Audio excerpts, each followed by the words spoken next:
everyone, Shauna here. Glad to have you guys back. Today I want to talk to you guys about using a fetal Doppler. I bought a fetal Doppler with this pregnancy towards the beginning, probably around week 12, because I had had so much bleeding during the first trimester that I was always worried that something was going wrong.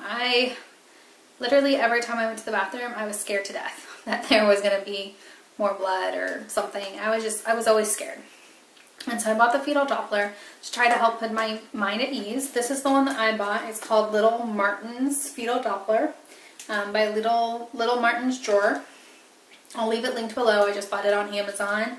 I think it was around somewhere between $30 to $50. I don't remember for sure, but I'll leave it linked below. For me, having a fetal Doppler helps give me a lot of peace of mind.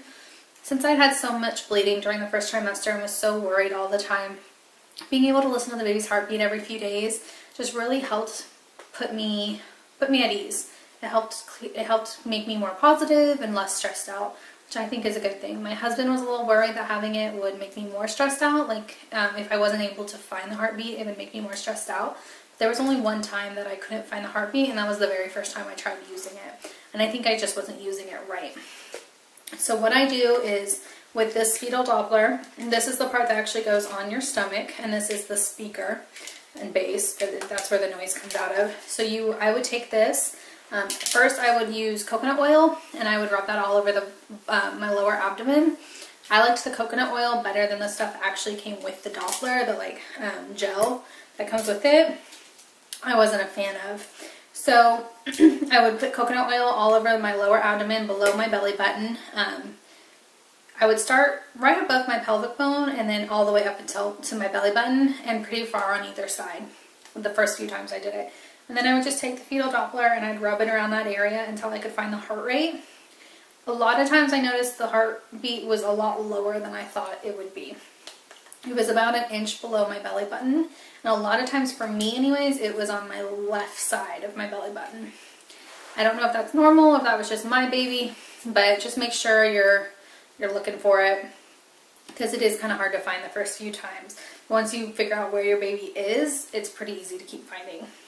With this one, it does have the speaker, which I like, and it also had the 2 headphone jacks, so 2 people could listen to it at the same time, which is another reason I got this particular one. And it is battery operated, so it didn't need to be charged, which I liked as well.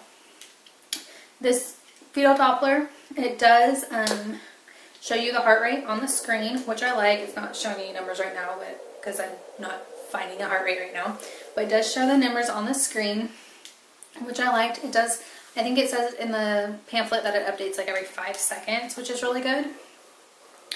The only thing I didn't like about this one is when the fetal, when whatever it's listening to isn't between the normal heart rate of, I think it's 120 to 170 or something like that, it starts blinking orange on the screen, and it also starts making a beeping noise, which I'm trying to see if I can get it to do that real quick.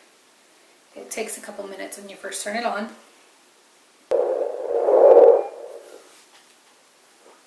Okay, so here you can see I was just rubbing it against my pants, so you can see the heart rate's not in the normal range and it's showing up orange, and then you can also hear, it's not the beeping noise it makes when it's not in the normal range, which was a little frustrating because that does kind of distract you from trying to find the heart rate. A lot of times the baby's heart rate is kind of hidden behind all the other noises going on in your stomach. You can hear your own heart rate. You can hear swishing noises that are just like the amniotic fluid and the placenta.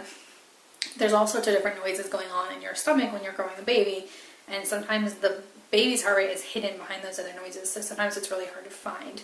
And that beeping noise that it would make sometimes made that even more difficult. But I liked it. It worked pretty well for me. I used it pretty regularly at first when I first got it, and then it just kind of slowed down. Now I probably haven't used it in about 3 weeks, just because now I can feel the baby's heart.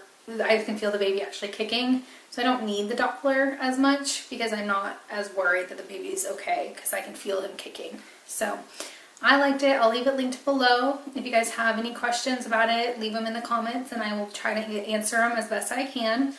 Just make sure if you are trying to use a fetal Doppler that at first you're using it pretty low. you're going to think you're too low. You're going to think you're pretty much on your pelvic bone, which is where you kind of want to start trying to find the baby's heart rate the first few times. But once you find it the first couple times, you'll be able to find it again pretty quickly. I hope you guys enjoyed this video. If you have any questions, like I mentioned, leave them down below. And I hope to see you guys next time. Bye, y'all.